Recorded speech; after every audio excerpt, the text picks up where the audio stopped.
ನಮಸ್ಕಾರ ಸ್ನೇಹಿತರೆ.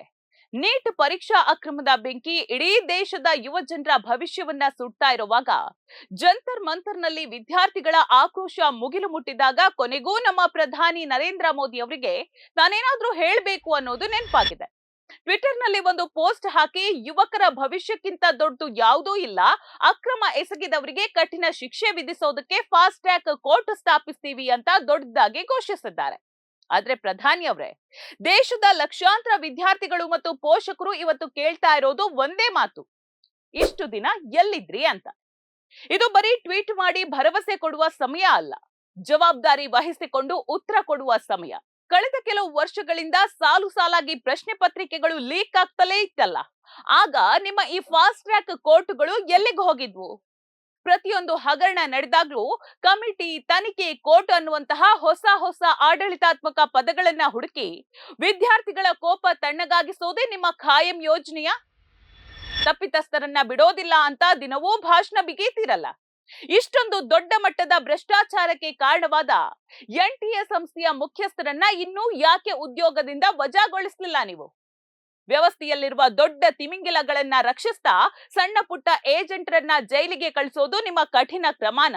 ಯುವಜನರ ಭವಿಷ್ಯವೇ ನಿಮ್ಮ ಮೊದಲ ಆದ್ಯತೆಯಾಗಿದ್ರೆ ಅಷ್ಟು ದೊಡ್ಡ ಸಂಖ್ಯೆಯಲ್ಲಿ ವಿದ್ಯಾರ್ಥಿಗಳು ದೆಹಲಿಯ ಬೀದಿಯಲ್ಲಿ ಪ್ರತಿಭಟನೆ ನಡೆಸುವಾಗ ನಿಮ್ಮ ಸರ್ಕಾರಕ್ಕೆ ಅವರ ವೇದನೆ ಆವೇದನಿಸ ಕಾಣಿಸ್ಲಿಲ್ವಾ?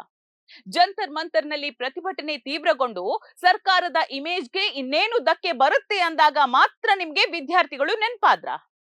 ರಾಜಧಾನಿಯ ಬೀದಿಗಳಲ್ಲಿ ಯುವಕರಿಗೆ ನಿಮ್ಮ ಪೊಲೀಸರು ಬೂಟುಗಾಲಿಂದ ಒದ್ದು ತಲೆ ಒಡೆದು ರಸ್ತೆಯಲ್ಲಿ ಎಳ್ದೊಯ್ದ್ರಲ್ಲ, ಆ ದೌರ್ಜನ್ಯಗಳು ನಿಮ್ಗೆ ಕಣ್ಣಿಗೆ ಕಾಣಿಸ್ಲೇ ಇಲ್ವಾ ಹಾಗಾದ್ರೆ?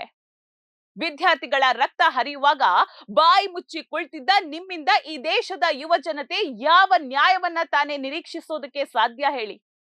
ಇವತ್ತು ಜಂತರ್ ಮಂತರ್ ಕಡೆಗೆ ಹರಿದು ಬರ್ತಾ ಇರುವ ವಿದ್ಯಾರ್ಥಿಗಳ ಸಮುದ್ರವನ್ನ ನೋಡಿ ಹೆದರಿದಂತಹ ನೀವು ದೆಹಲಿಯ 16 ಮೆಟ್ರೋ ನಿಲ್ದಾಣಗಳನ್ನ ಮುಚ್ಚಿಸಿದ್ದೀರಿ. ಶಾಂತಿಯುತವಾಗಿ ಹಕ್ಕು ಕೇಳೋಕೆ ಬಂದ ಮಕ್ಕಳ ಮೇಲೆ ಲಾಠಿ ಚಾರ್ಜ್, ಅಶ್ರುವಾಯು, ಪೆಲೆಟ್ ಗನ್ಗಳು ಮತ್ತು ಶಾಕ್ ಬ್ಯಾಟನ್ಗಳನ್ನ ಬಳಸಿ ಬೆದರಿಸೋದಕ್ಕೆ ನೋಡ್ತಾ ಇದ್ದೀರಿ. ಈ ಪ್ರತಿಭಟನಾಕಾರರು ಈ ದೇಶದ ಮಕ್ಕಳೇ ಅಲ್ವೇನೋ ಎಂಬಂತೆ ನಿಮ್ಮ ಪೊಲೀಸರು ವರ್ತಿಸ್ತಾ ಇದ್ದಾರೆ. ನಿಮ್ಮ ಐಷಾರಾಮಿ ಹವಾನಿಯಂತ್ರಿತ ನಿವಾಸದಿಂದ ಒಮ್ಮೆ ಹೊರಗೆ ಬಂದು ನೋಡಿ ಪ್ರಧಾನಿ ಅವರೇ. ನಿಮ್ಮ ಸರ್ಕಾರದ ಸರ್ವಾಧಿಕಾರವನ್ನ ವಿರೋಧಿಸಿ ಬೀದಿಯಲ್ಲಿ ರಕ್ತ ಚೆಲ್ಲಿದ ಆ ಯುವಕ ಯುವತಿಯರ ಕಣ್ಣುಗಳಲ್ಲಿ ಎಂತಹ ಆಕ್ರೋಶ ಇದೆ ಅಂತ ನಿಮಗ ಅರ್ಥ ಆಗುತ್ತೆ. ಇನ್ನು ನಿಮ್ಮ ಈ ಫಾಸ್ಟ್ ಟ್ರ್ಯಾಕ್ ಕೋರ್ಟ್ ಪ್ರಹಸನ ಇದೆಯಲ್ಲ, ಅದನ್ನ ಪ್ರತಿಭಟನೆಯ ನೇತೃತ್ವ ವಹಿಸಿರುವಂತಹ ಕಾಕ್ರೋಚ್ ಜನತಾ ಪಾರ್ಟಿ ಸೇರಿದಂತೆ ದೇಶದ ಪ್ರಮುಖ ವಿರೋಧ ಪಕ್ಷಗಳು ಸಂಪೂರ್ಣವಾಗಿ ತಿರಸ್ಕರಿಸಿದೆ. ಕೇಂದ್ರ ಶಿಕ್ಷಣ ಸಚಿವ ಧರ್ಮೇಂದ್ರ ಪ್ರಧಾನ್ ತಕ್ಷಣವೇ ರಾಜೀನಾಮೆ ನೀಡಬೇಕು ಹಾಗೂ ಈ ಅಕ್ರಮದಿಂದ ಕಂಗಾಲಾಗಿರುವ ವಿದ್ಯಾರ್ಥಿಗಳಲ್ಲಿ ಕೇಂದ್ರ ಸರ್ಕಾರ ಅಧಿಕೃತವಾಗಿ ಕ್ಷಮೆ ಕೇಳಬೇಕು ಅನ್ನುವ ಬೇಡಿಕೆಗೆ ಇಡೀ ದೇಶವೇ ಧ್ವನಿಗೂಡಿಸ್ತಾ ಇದೆ. ಸಿಜೆಪಿ ನಾಯಕರು ನಡೆಸಿರುವಂತಹ ಸಂಸತ್ ಚಲೋ ಕೇವಲ ಒಂದು ಟ್ರೇಲರ್ ಅಷ್ಟೇ. ಸರ್ಕಾರ ಹೀಗೆಯೇ ಬೇಜವಾಬ್ದಾರಿಯಿಂದ ವರ್ತಿಸಿದ್ರೆ ಮುಂಬರುವ ದಿನಗಳಲ್ಲಿ ಲಕ್ಷಾಂತರ ಯುವಕರು ದೆಹಲಿಗೆ ಮುತ್ತಿಗೆ ಹಾಕೋದು ಖಚಿತ. ಆತ್ಮಸಾಕ್ಷಿ ಇಲ್ಲದ ಈ ವ್ಯವಸ್ಥೆಯಿಂದಾಗಿ ಇವತ್ತು ಬಡ ಮತ್ತು ಮಧ್ಯಮ ವರ್ಗದ ಪೋಷಕರ ಪರಿಸ್ಥಿತಿ ಏನಾಗಿದೆ ಗೊತ್ತಾ ನಿಮಗೆ?